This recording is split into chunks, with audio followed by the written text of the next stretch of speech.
Palmas Reales, Iglesia Bíblica Bautista, perfeccionando tu vida con la palabra de Dios.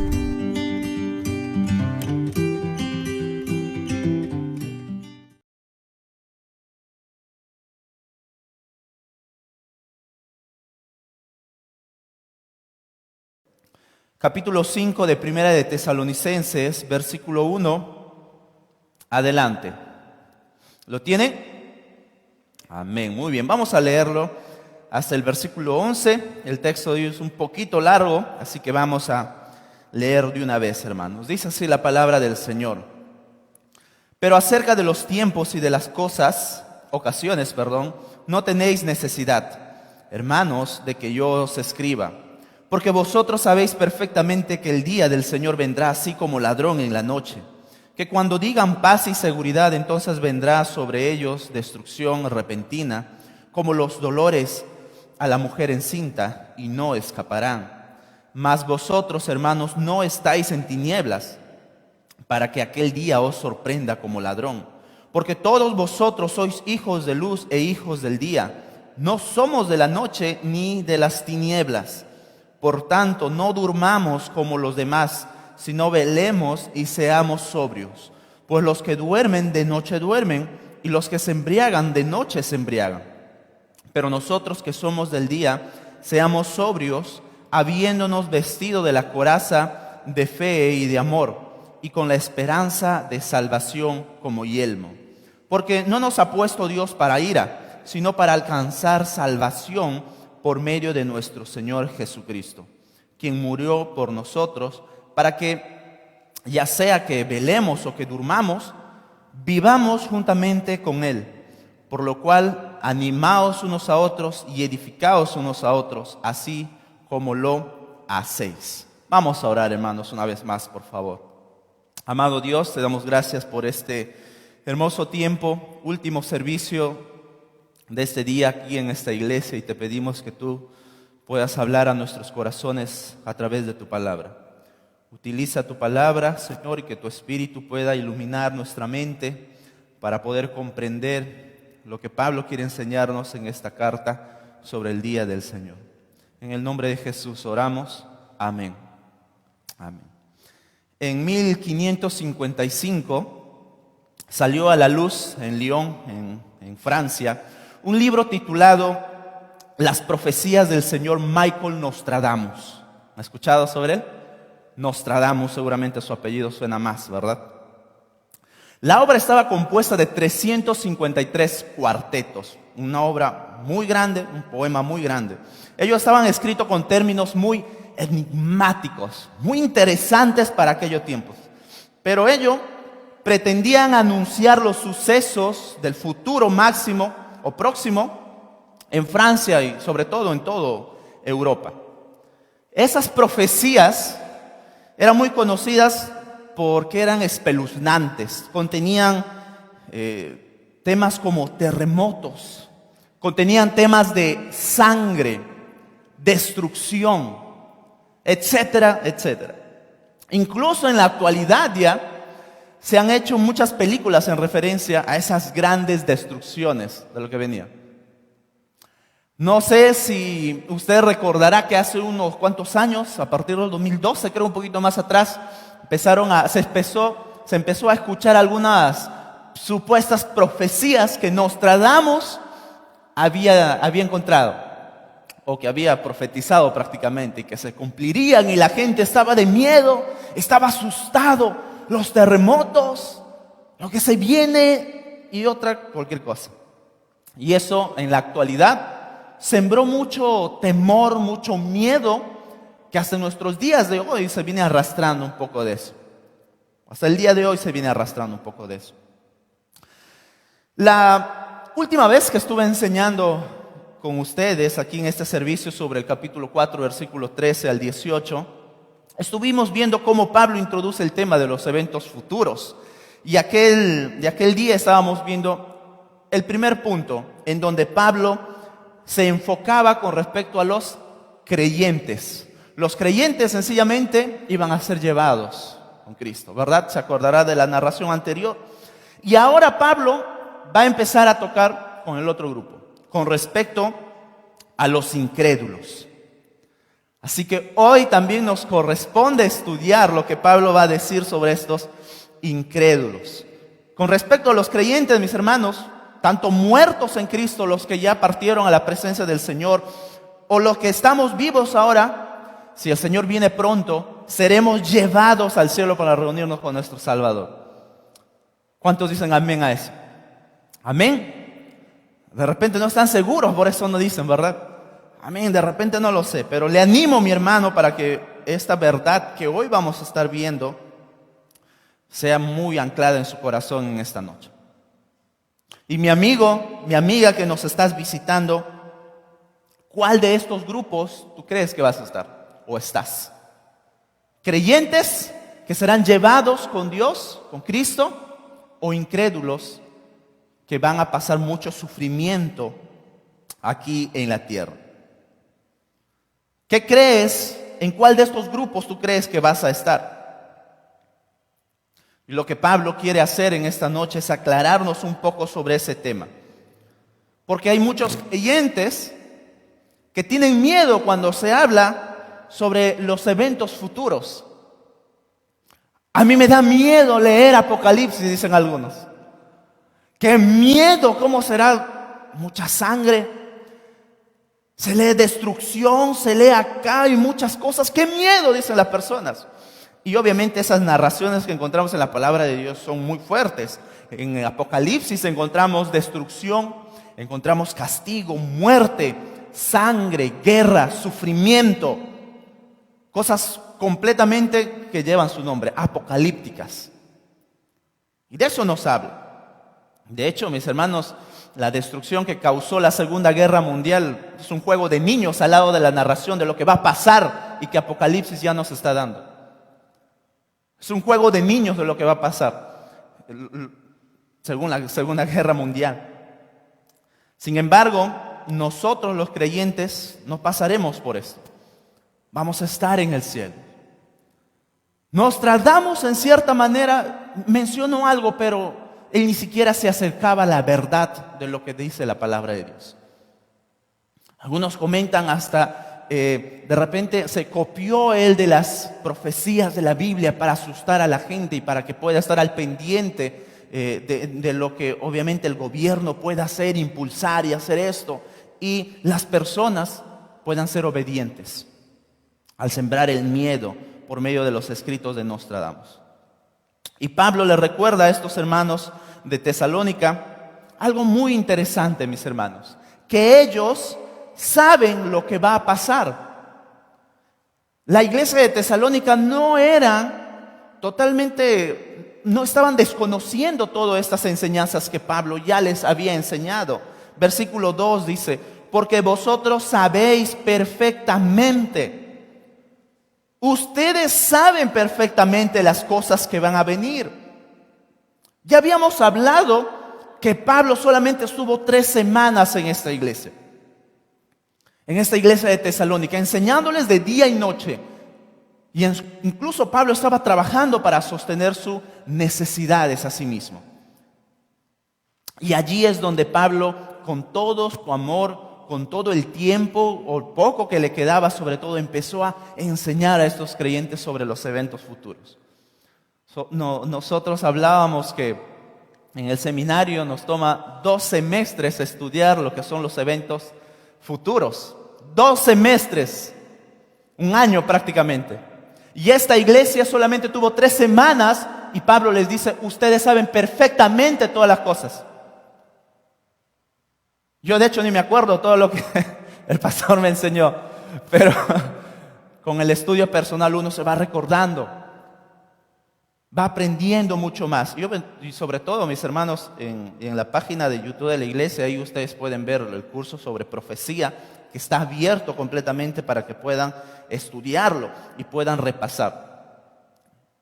Y estos hermanos, una vez más, sabían las cosas que van a pasar.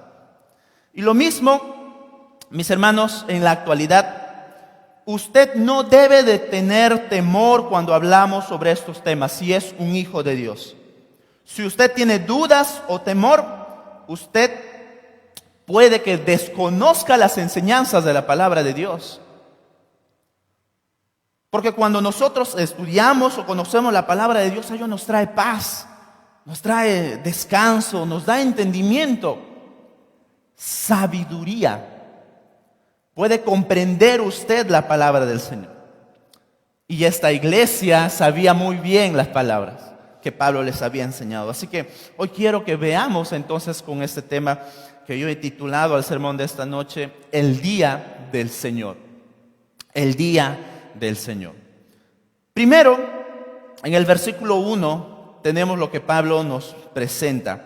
Pero acerca de los tiempos y de las ocasiones, no tenéis necesidad, hermanos, de que yo os escriba. Pablo primeramente aquí les está diciendo que tenemos que conocer la palabra de Dios. Tenemos que, al menos ellos, recordar lo que Pablo ya les había enseñado. Esta iglesia entendía bien acerca de estos tiempos difíciles que se acercaban. Comprendía muy bien. Por ello es que no necesita que Pablo les vuelva a enseñar todo. Pablo en su escrito le dice, ustedes ya saben, hermanos, no hay necesidad de que los vuelva a hacer. Recuerden, por favor, todo lo que ya hemos visto. Y la pregunta sería, ¿de qué cosas Pablo les había enseñado?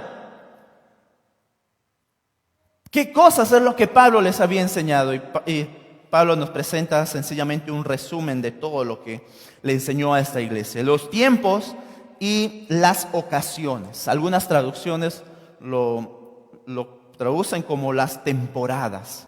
Así que vayamos en partes, mis hermanos. En el texto griego tenemos unas dos palabras aquí que son muy conocidas o en algún momento hemos escuchado.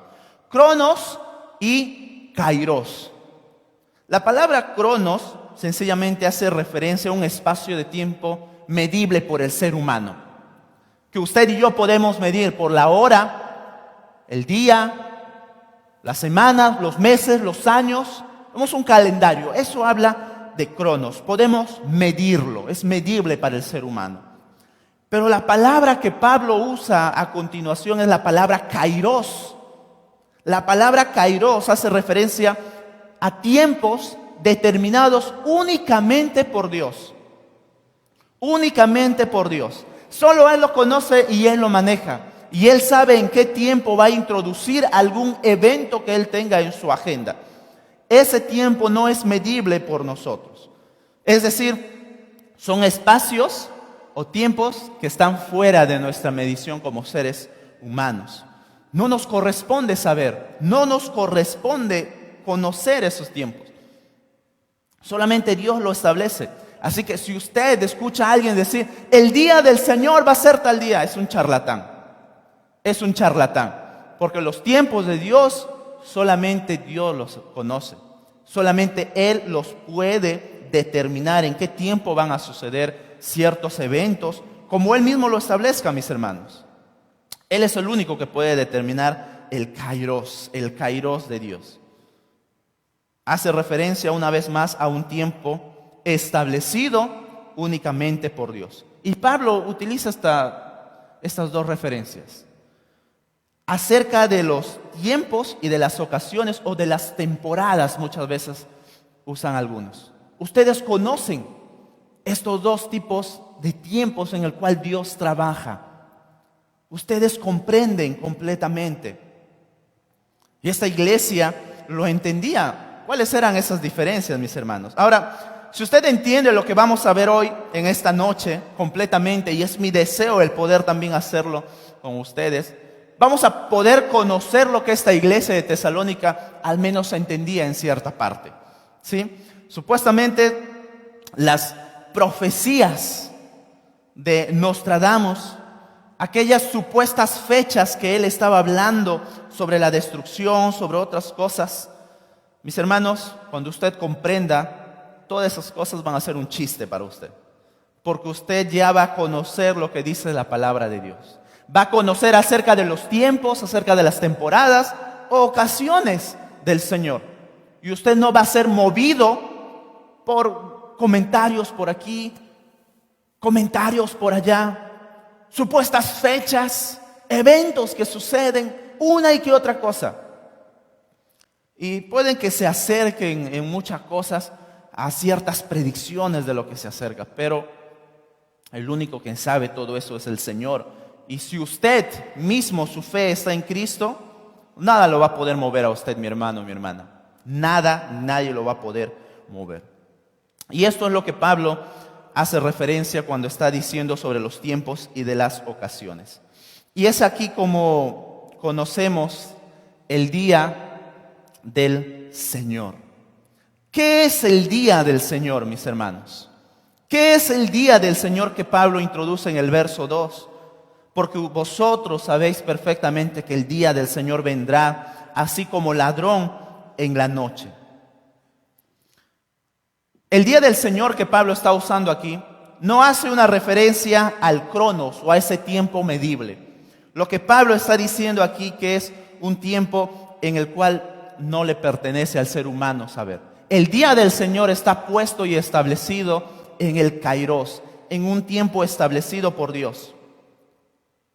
Usted y yo, sencillamente, cuando pasen estas cosas que Pablo estará introduciendo y que vamos a ver, no lo vamos a saber en qué momento, porque la fecha no nos ha sido dada, pero vamos a estar atentos a lo que va a pasar. Mis hermanos, a este día también se le conoce como el día de Jehová, como el día de Jehová. También lo tenemos como el día de la ira, el día de la venganza en muchas otras ocasiones. Ahora, ¿qué es este día del Señor? John MacArthur menciona que es un juicio divino catastrófico sobre los impíos. Eso es el día del Señor.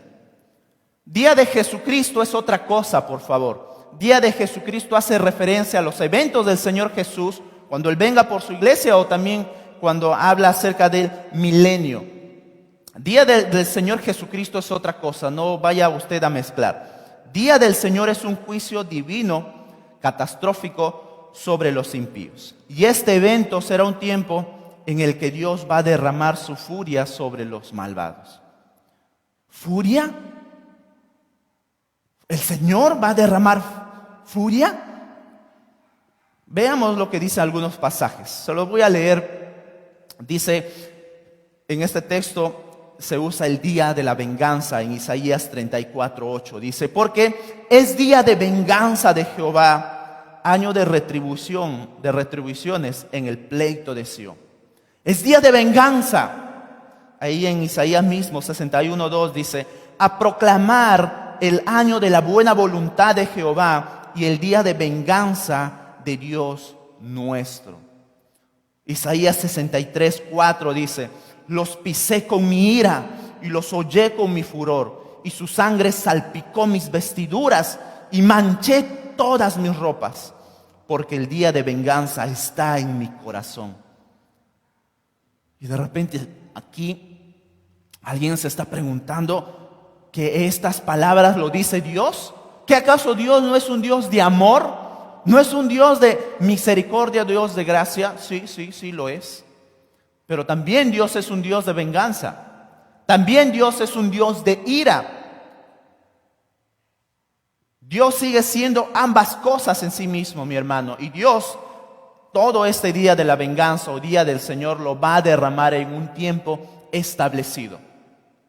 Que ahora usted y yo estamos disfrutando de un tiempo de gracia y de amor y de misericordia. Usted, si está aquí y se ha puesto su fe en Jesús, está disfrutando de la gracia y del amor del Señor Jesús.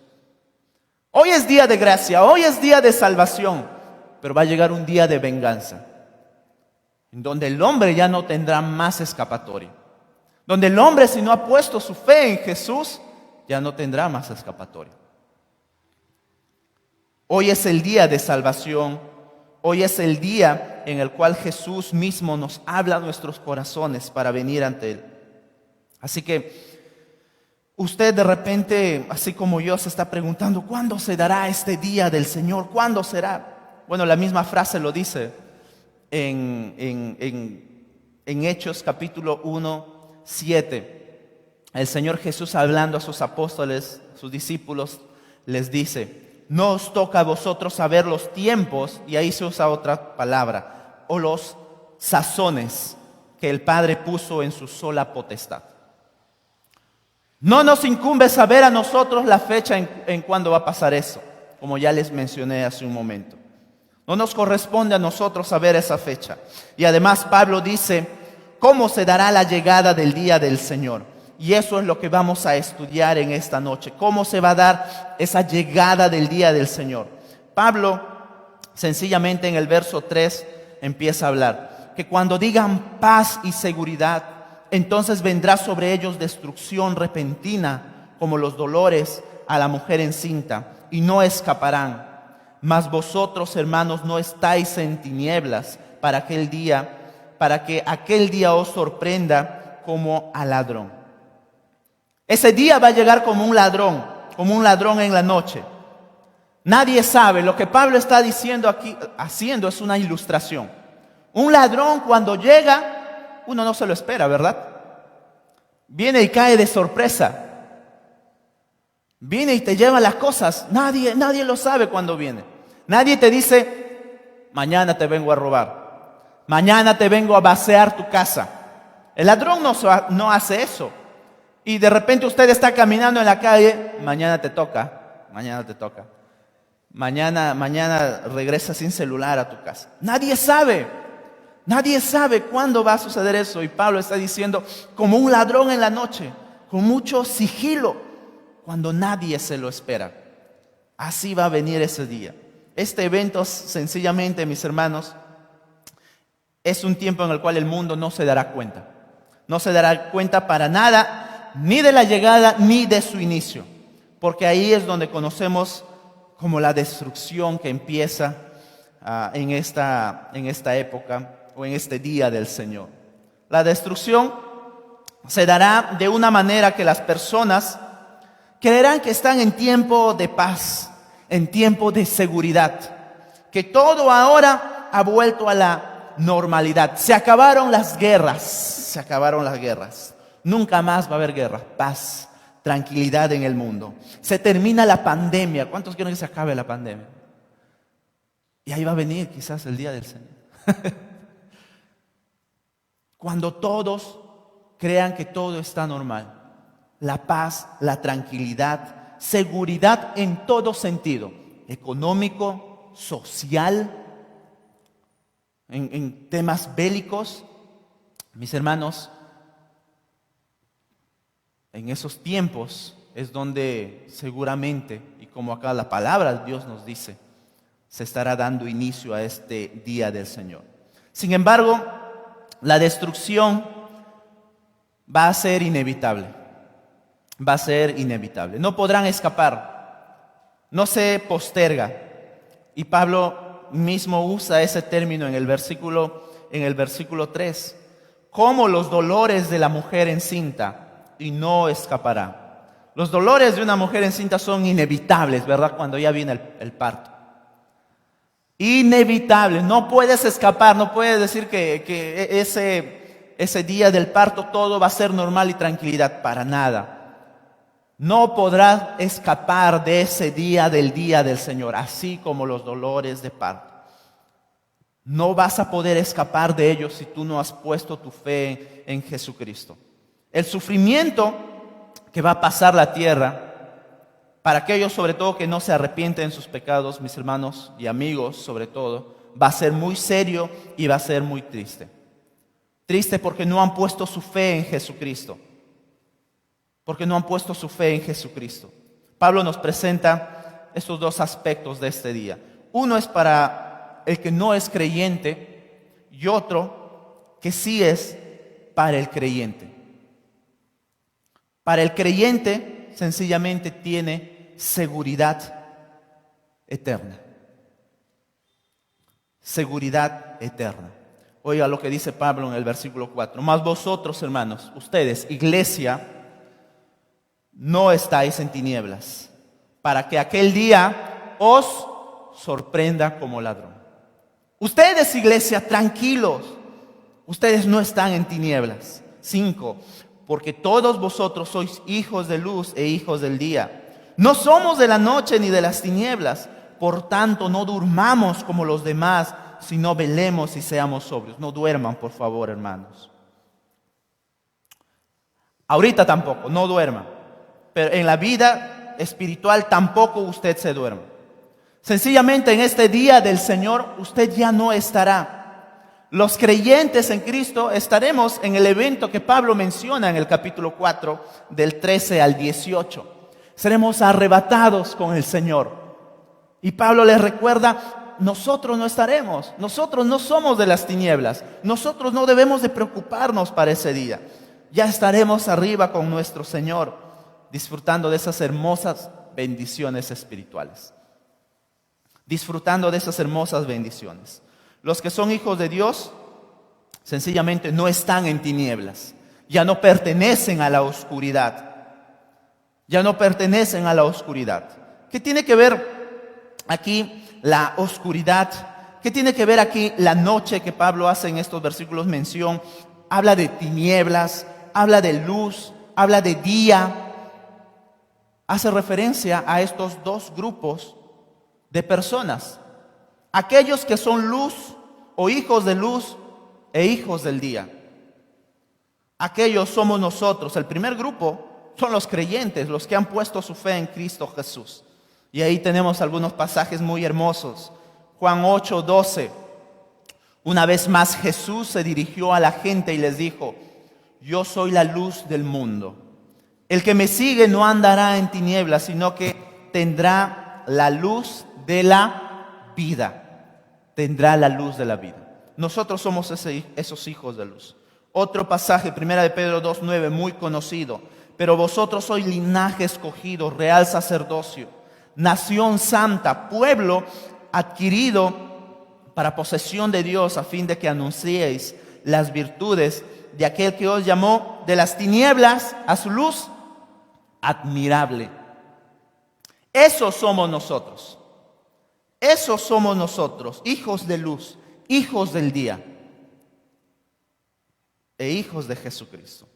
Y el otro grupo son los hijos de las tinieblas, de la oscuridad y la noche.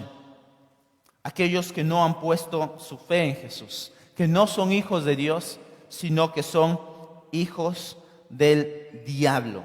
Versículo 6. Por tanto, no durmamos como los demás, sino velemos y seamos sobrios. Por los que duermen, de noche duermen, y los que se embriagan, de noche se embriagan. Pero nosotros que somos del día, seamos sobrios, habiéndonos vestidos con la coraza de fe y amor y con la esperanza de salvación como yelmo. Un pasaje acerca de que estos son hijos del diablo lo tenemos en Juan 8:44. Jesús les dice: vosotros sois hijos de vuestro padre el diablo, y los deseos de vuestro padre queréis hacer. Él ha sido homicida desde el principio y no ha permanecido en la verdad, porque no hay verdad en él. Cuando habla mentira, del suyo habla, porque es mentiroso y padre de mentira. ¿Usted es hijo de luz o hijo del diablo? ¿Usted es hijo de Jesús y anda en hijos de día? Como un hijo que está en el día, que está en la luz, que está siendo guiado por Jesucristo. ¿O es un hijo que vive en las tinieblas? Sencillamente, permítame presentar un cuadro rapidito, por favor, que Pablo hace aquí una comparación, es como un resumen. Acerca de los incrédulos, que Pablo se refiere como a ellos, y acerca de los creyentes, que Pablo se refiere como a vosotros y nosotros, que están en estos 4 versículos que hemos leído. Los incrédulos sencillamente están durmiendo, y esto habla de la muerte espiritual. Ellos están muertos espiritualmente y están obviamente durmiendo espiritualmente. Pero los creyentes están alerta y están velando. Los incrédulos están borrachos porque viven en las tinieblas, en la oscuridad. El creyente anda sobrio bajo la dirección del Espíritu Santo. El incrédulo anda en tinieblas. El hijo de luz, el creyente, anda en la luz. El incrédulo es hijo de la noche e hijo de las tinieblas. El creyente es hijo de la luz y del día. El incrédulo o los incrédulos serán sorprendidos por el día del Señor como ladrón en la noche. Los creyentes estarán con el Señor Jesús en el cielo. El incrédulo tendrá destrucción repentina e inevitable. El creyente no es puesto para la ira, sino para la salvación y la glorificación por Jesucristo. Así sencillamente es como nosotros podemos estar a salvos en nuestro Señor Jesús. El cristiano puede experimentar seguridad de la ira de Dios porque ha puesto su fe en Jesús. Usted y yo, si hemos puesto nuestra fe en Jesucristo, no tiene de qué preocuparse y de qué asustarse de la ira de Dios, del día del Señor. Y aquí Pablo sencillamente hace un llamado a los hijos de Dios, mis hermanos. Al parecer, a Pablo, el hecho de estar sobrio, el hecho de estar alerta, de estar velando, le trae a la imagen un soldado romano.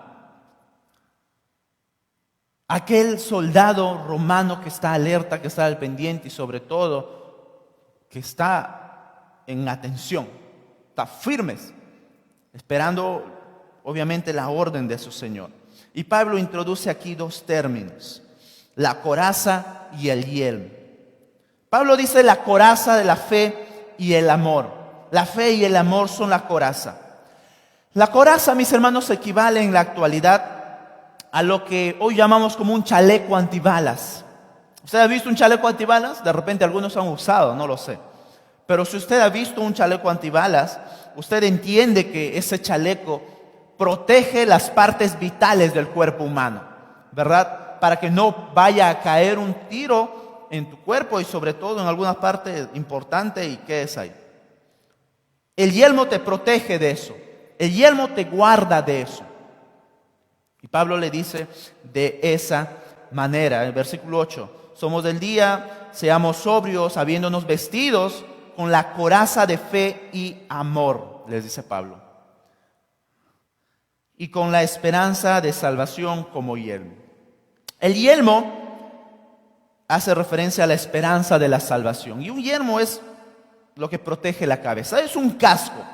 En la actualidad lo equivale a un casco. Protege tu cerebro, una parte importante de nuestro cuerpo. Seguramente usted ha visto en la calle cuando va, muchos motociclistas tienen su casco, ¿verdad? Y eso los protege de grandes daños que puedan sufrir ante un accidente. Estas tres áreas, mis hermanos, que Pablo nos menciona que deben ser protegidos por la coraza y el yelmo, esas tres cosas de fe y amor y la esperanza de la salvación, equivalen a la parte vital de la vida espiritual del creyente. La fe, el amor y la esperanza de la salvación. Estas tres cosas sencillamente nos protegen de las acechanzas del diablo. Nos protegen de las acechanzas del diablo. Y Pablo les dice en Efesios a la iglesia: vestíos de toda la armadura de Dios para que podáis estar firmes contra las acechanzas del diablo. Tiene que vestirse de la armadura de Dios. Porque el diablo lo primero que empieza a hacer es atacar tu fe. Es atacar tu fe.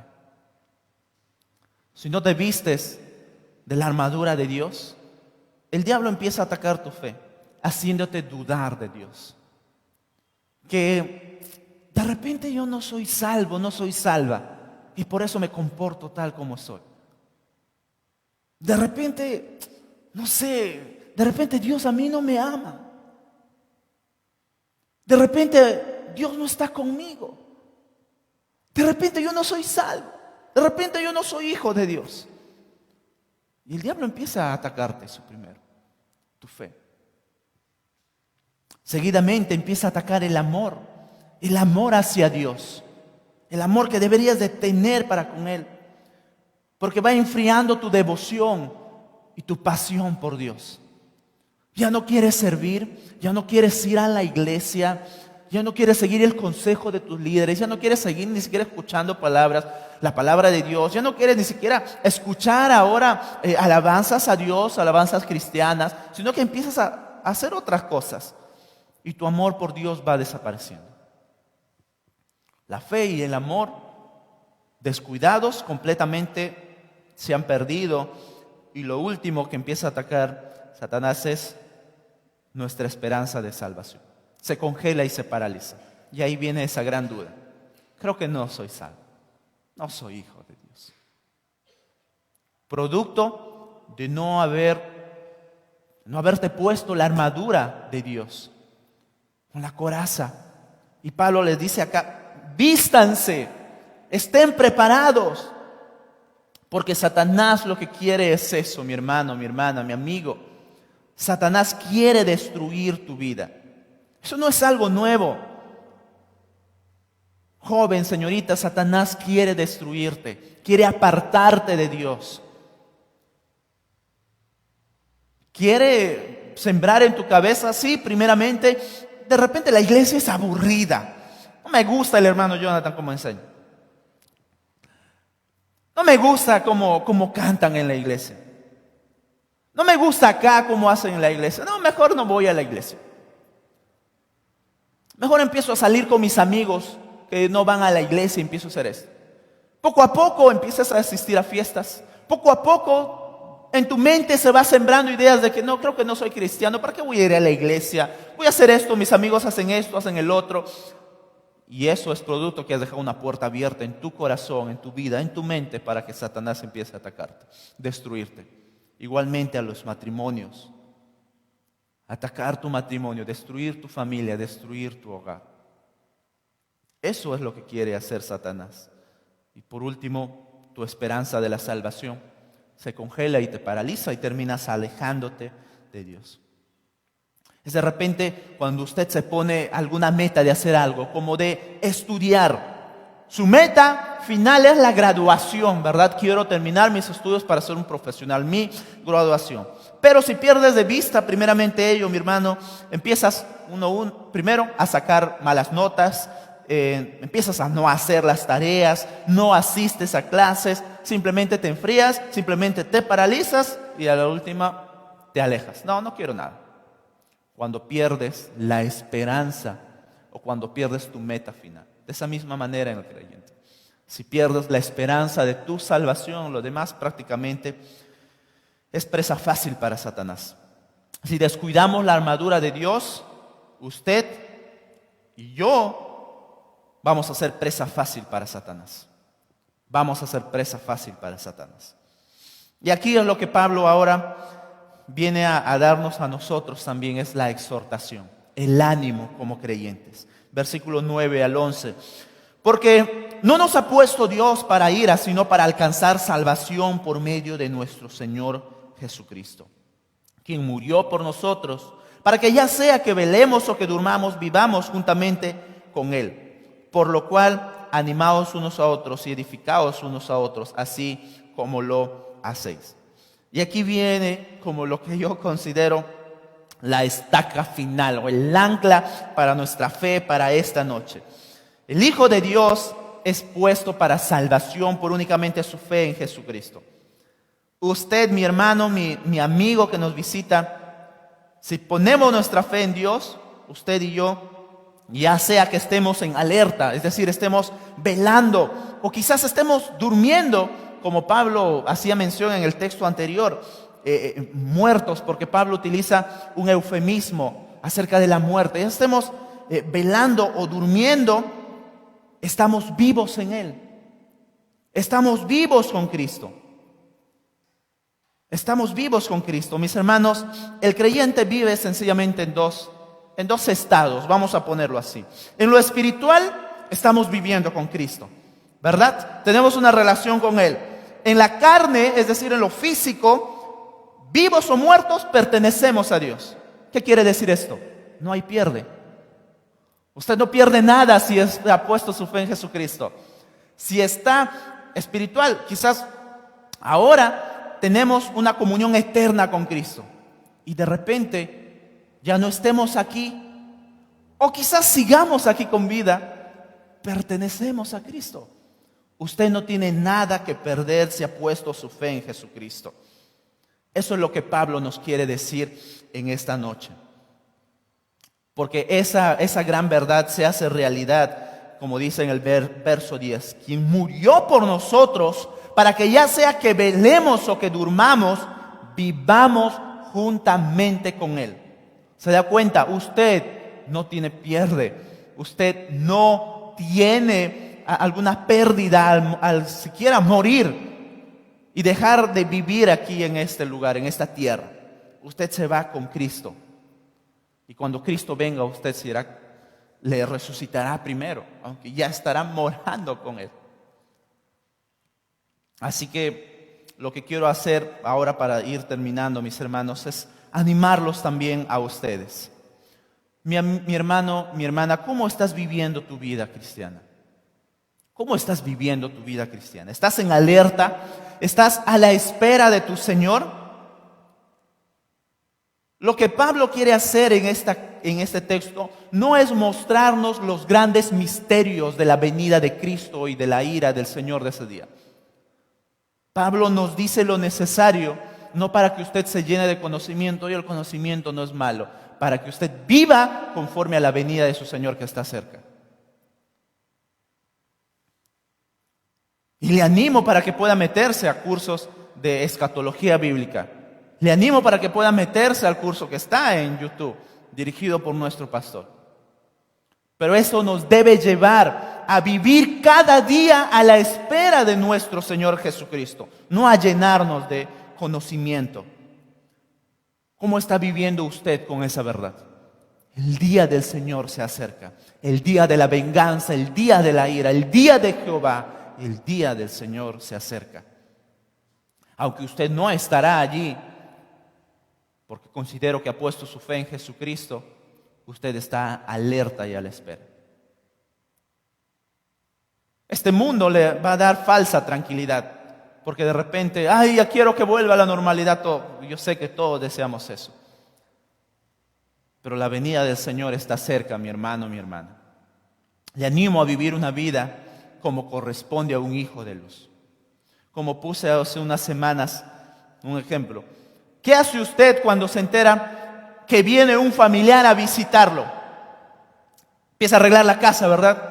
A mí mi madre, ordena tu cuarto, ordena esto, como si va a entrar a mi cuarto el familiar. Ordena esto, acá, el otro, acá. Limpieza en la casa. Cuando vienen visitas, de esa misma manera, pero en un sentido mucho más honroso, más solemne, el Señor viene de pronto. ¿Se está preparando? ¿Está ordenando su vida? ¿Está arreglando su vida? Le animo a eso. Mi amigo y mi amiga, me apena decir que si tú no pones tu fe en Cristo, tú no estarás con Dios en ese día. Tú estarás aquí, puesto para el día de la ira, para el día de la venganza de Dios. Ese día no habrá escapatoria. Ese día no habrá, no se postergará. Como el paro que se ha postergado, ¿verdad? No, ese día no.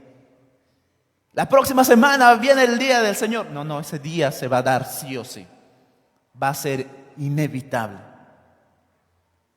Va a ser inevitable. Pero ahora, hoy, estás en el día de la gracia, el día de salvación. Dios te ofrece la salvación a ti para que vengas a Él. Para que ya no estés en ese día de la destrucción, ya no haya tristeza en tu vida. ¿Por qué no vienes a Cristo? ¿Por qué no pones tu fe en Él? Y sencillamente le dices, Señor, aquí estoy. Pero es que yo no sé, es que en la iglesia dicen, es que ahí no van a fiestas. Es que voy a tener que dejar de ir a fiestas, de tener que tomar alcohol, voy a tener que hacer esto. No, mis hermanos. Algunos piensan que la vida cristiana es eso. Es parte de eso, pero es mucho más. El Señor solo te pide una cosa, no te pide eso. Él pide toda tu vida. No te pide que dejes de tomar, te pide toda tu vida. Él te pide todo. Y Él quiere que rindas tu vida a Él.